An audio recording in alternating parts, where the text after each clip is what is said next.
coffee, chills, and whispers in the dark.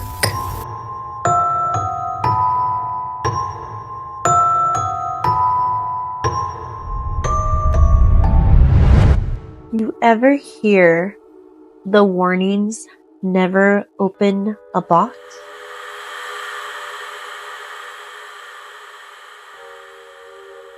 What if I told you someone did, and whatever was inside refused to leave?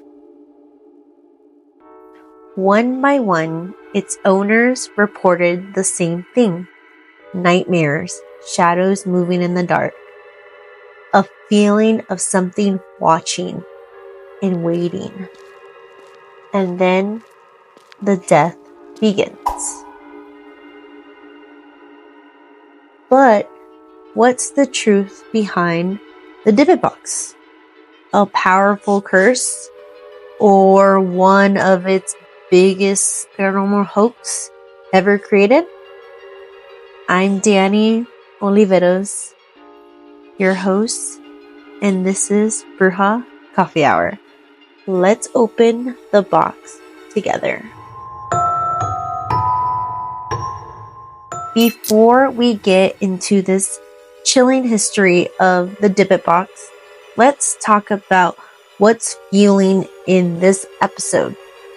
Every good story needs something to sip on, and today's or tonight's, whenever you're listening to this, it's got layers just like this story. I am calling it the hazy lavender matcha. I made the lavender myself, so it's not going to be purple. I did put butterfly pea flowers to infuse it, but it's right on camera. It kind of looks white, but it's a little like clearish purple to it. But if you want to make this and you can add food coloring. I just personally don't like to add food coloring because it's not really great for you. But I'm going to finish the description for you. A smooth, earthy matcha base with a warm hazelnut syrup, topped with a cloud of a lavender-infused cold foam. It's comforting, but there's something mysterious about it's kind of like what we're about to get into. So, grab a cup, settle in, and let's talk about one of the most infamous haunted objects of all time.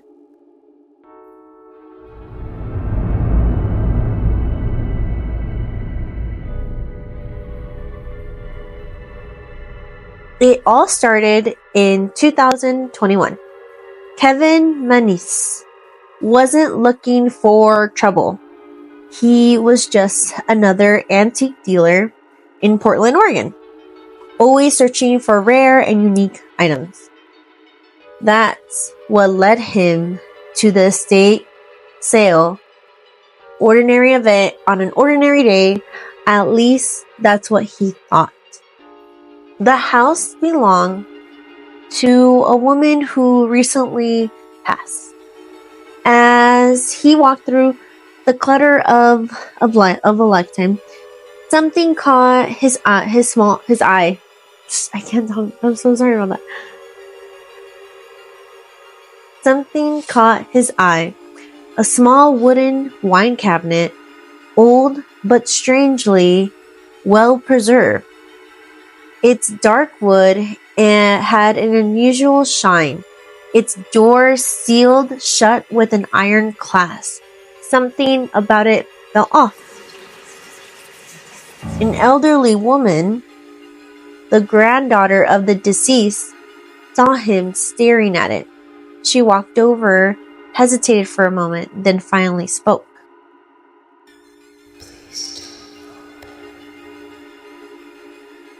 She told him that box had belonged to her grandmother, Havela, sorry, I'm mispronounced. Or please a Spanish link to it. A Holocaust survivor from Poland. It was always kept closed, never opened, and her grandmother had made it very clear that it shouldn't never be disturbed. It houses a Dybbuk, she said, a restless spirit. Kevin being the skeptic and, more importantly, an antique dealer, wasn't about to pass up this interesting find. He bought the cabinet, ignoring the warnings, and took it back to his shop. And that was his first mistake.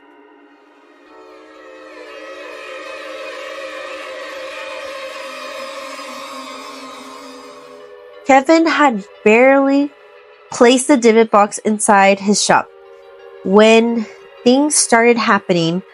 First, it was a smell of an overwhelming scent of ammonia and jasmine, as if something had rotten inside the wood.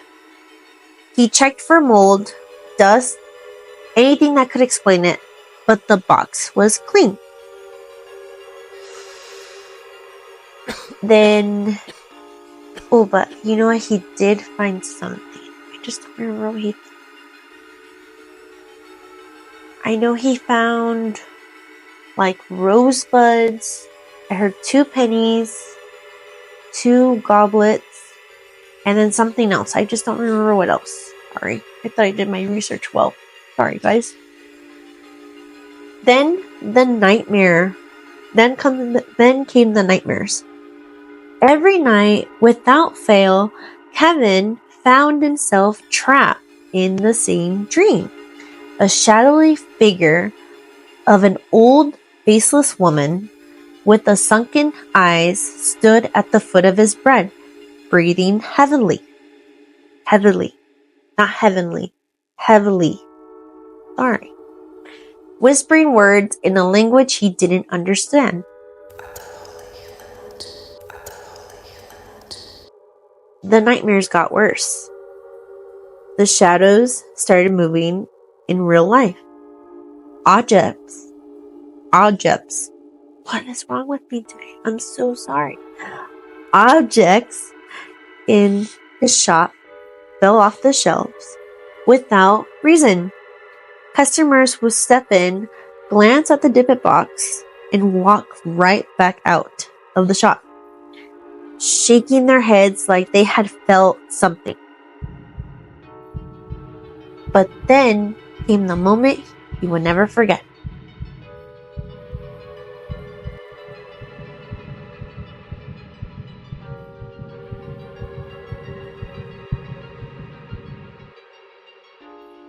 Kevin decided to clean up the Dybbuk box and give it as a gift to his mother. It was her birthday, and he thought, what a better way to pass down an heirloom. That's a weird heirloom if you want to pass that to your mom. Dude, sorry. She smiled as she opened it, tracing her fingers over the wood, admiring the craftsmanship, but then her face twisted in pain. She collapsed, clutching her side, her words slurred, panicked. I can't feel my body, she told Kevin. Kevin rushed to call 911, and minutes later, she was in the hospital. The diagnosis? A severe stroke. Out of nowhere, nor prior symptoms, no warning. Kevin was shaken, but at first he refused to believe it had anything to do with the box. That was until he started seeing the woman from his dreams. Only now he was awake.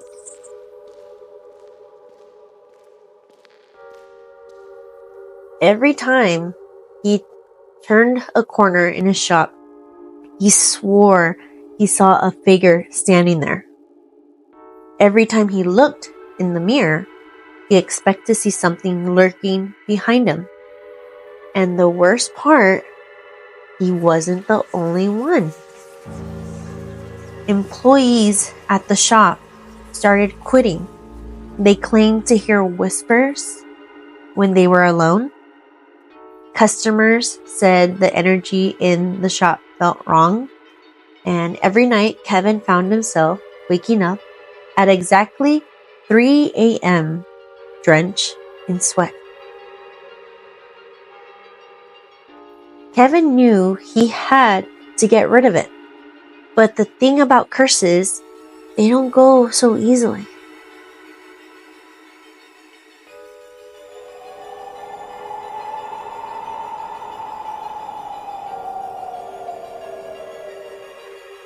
Kevin Manus was done.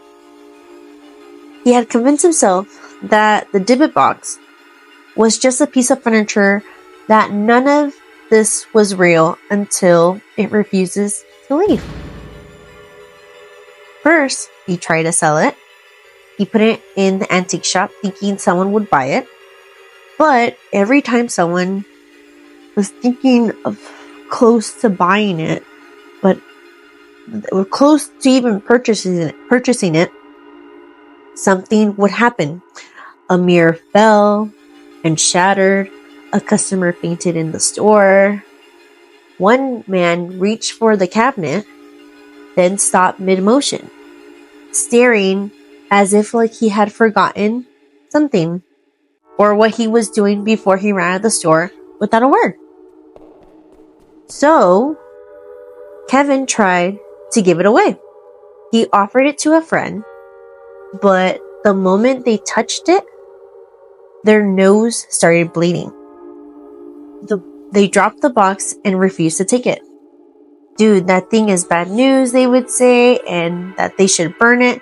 But the thing is, Kevin had already tried to burn it.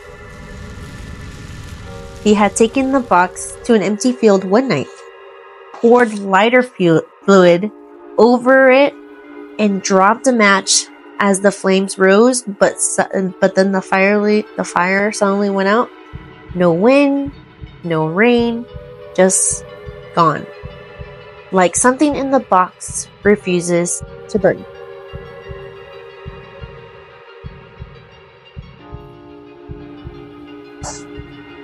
Then the nightmares got worse. The woman, the shadow in the corner, was laughing now. Her mouth stretched too wide, her voice no longer a whisper, but a raspy growl. Kevin woke up with bruises on his arms, scratches on his back. It was no longer a dream. Something was touching him. Something was in his house.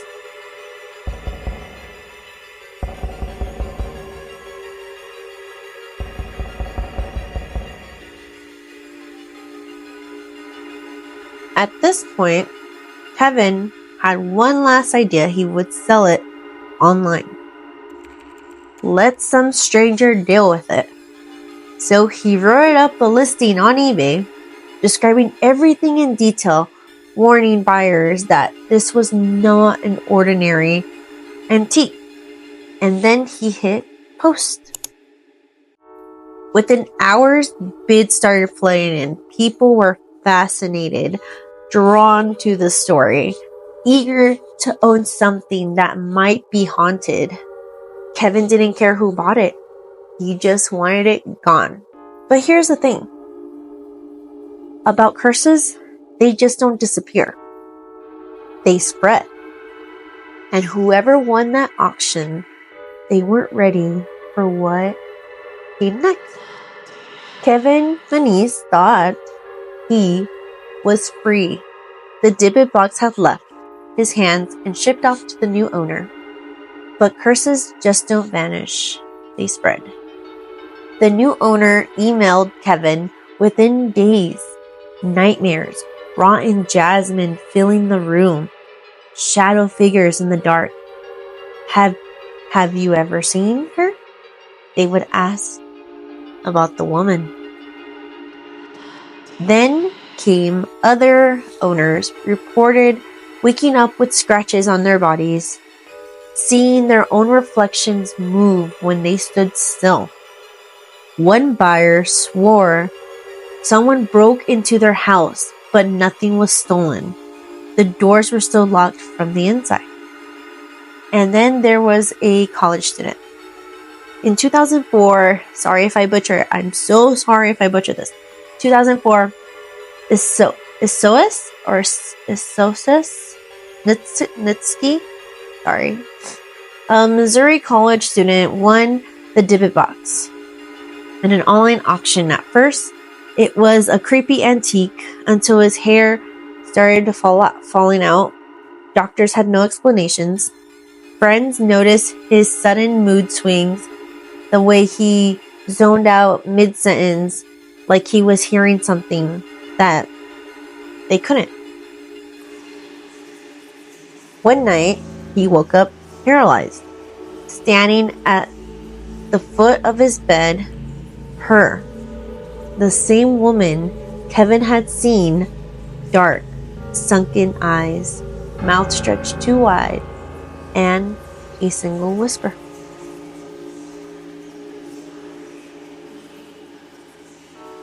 Isose, I don't know if it's Iose or Isose, sorry. Panicked, he sealed the Dybbuk box shut and immediately resold it. But the curse, it didn't end. It just moved on.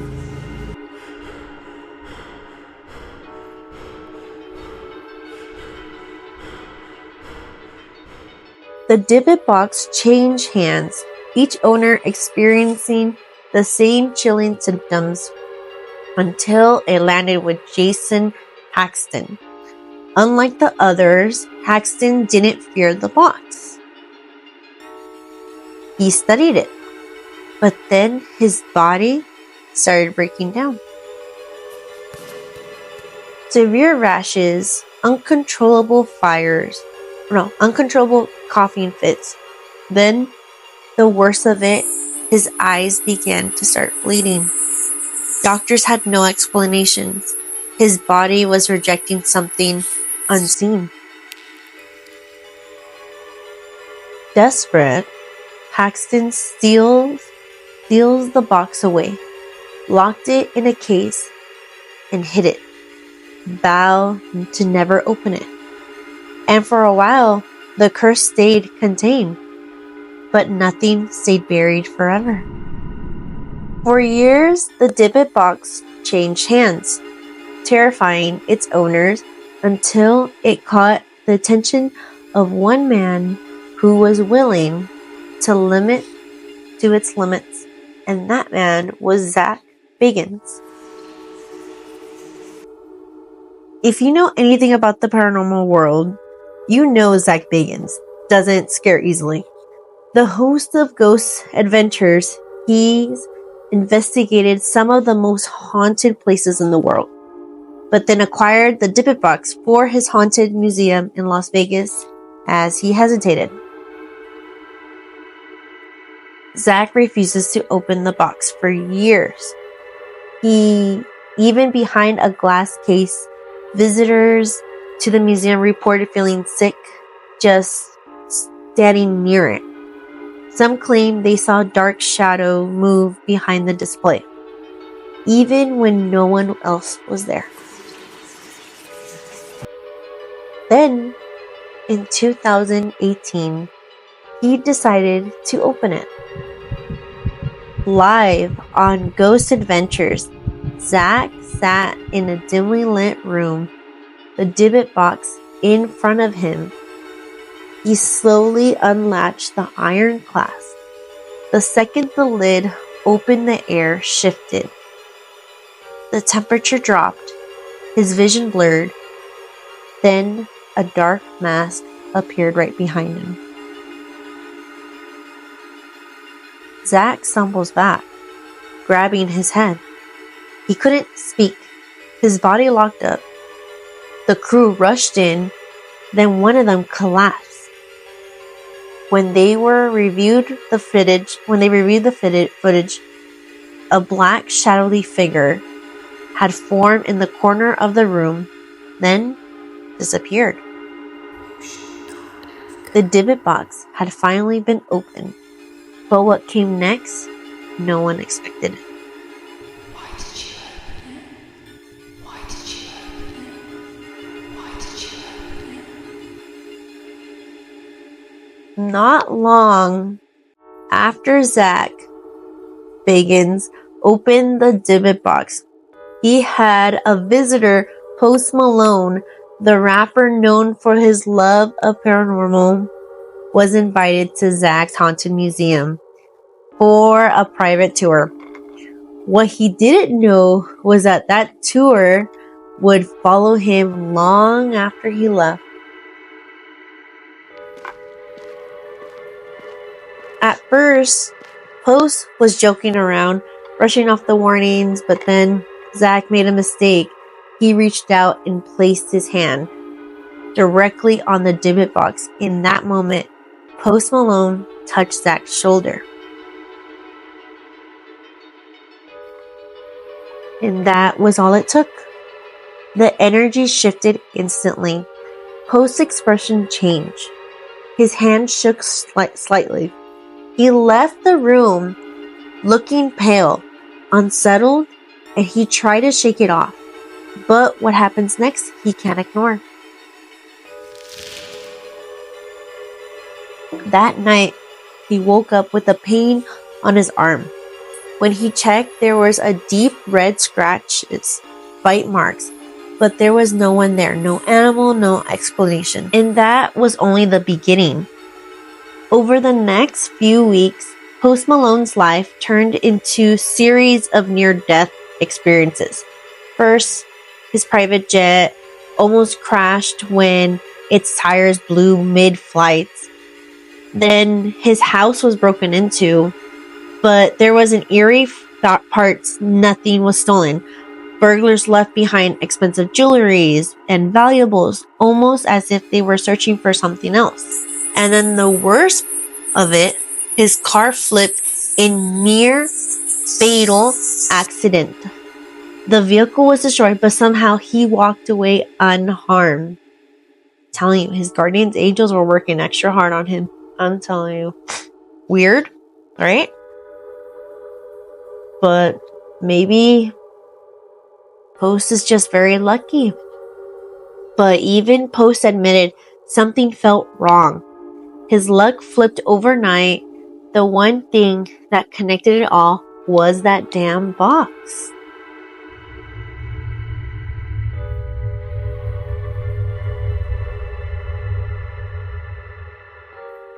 By now, the Dybbuk Box had become one of the most fear-haunted objects in the world. The stories had spread, terrifying both believers and skeptics alike, so naturally, Hollywood wanted in.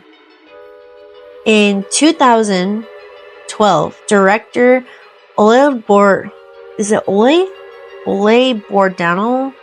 released The Possession, a supernatural horror movie inspired by true events surrounding the Dybbuk Box. The film followed a young girl who becomes possessed after opening the antique box. It was meant to be a scary story, but what had happened on set?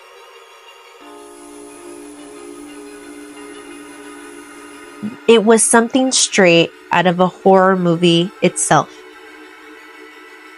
The cast and crew quickly realized that something wasn't right. Lights would flicker and explode for no reason.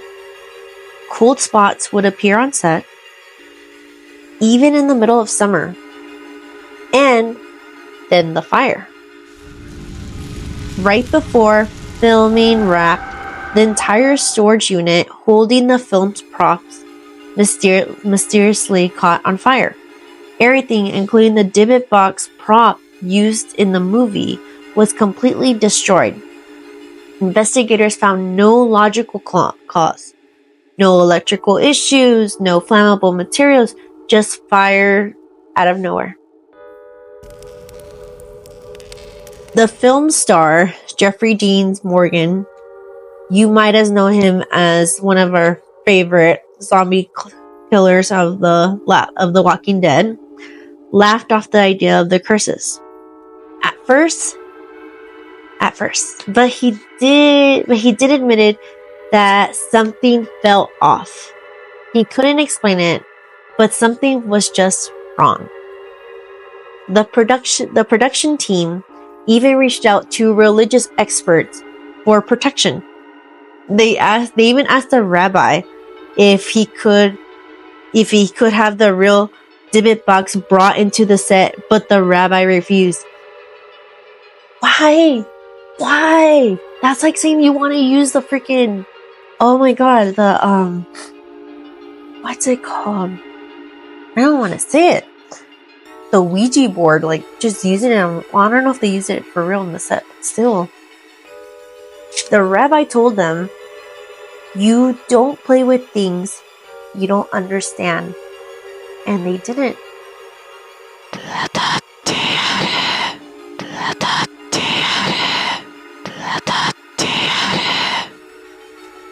For years, the Dybbuk Box terrified everyone who crossed its path.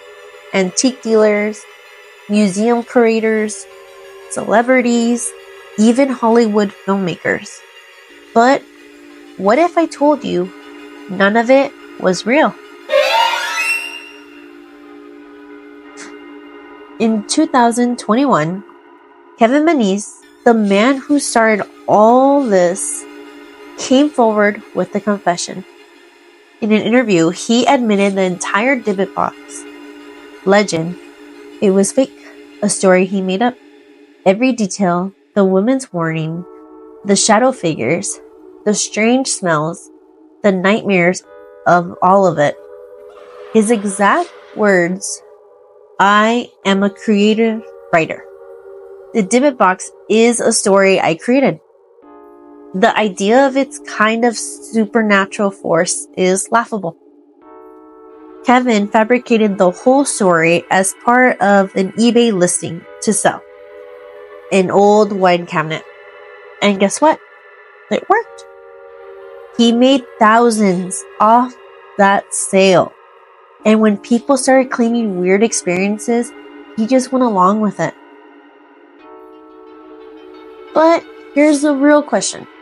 If the Dybbuk Box is fake, why did so many people experience real terror? Psychologists called it the nocebo effect. The idea that if you truly believe in something that is cursed, your mind will make it real. Think about it. Every single person who came into the contact with the Dybbuk Box already believed that it was haunted. Their fear wasn't created by the box. It was created themselves. Zach Bagans, Post Malone, the Hollywood cast and crew, did they experience something paranormal? Or were they so convinced of this curse that their mind manifested their own nightmares? Because here's the thing. Kevin Menees created the Dybbuk Box, but the fear that was real. And even now, the box still sits in Zach Bagans' haunted museum, locked away, sealed, and never opened again. So now that you know the full story, what do you believe? Was the Dybbuk Box a really cursed? Or did fear itself create the horror surrounding it? Maybe Kevin Menees started with the story, but what if somehow that story became something more? What if the belief in a curse is enough to make it real? And more importantly, if you had the chance, would you open it?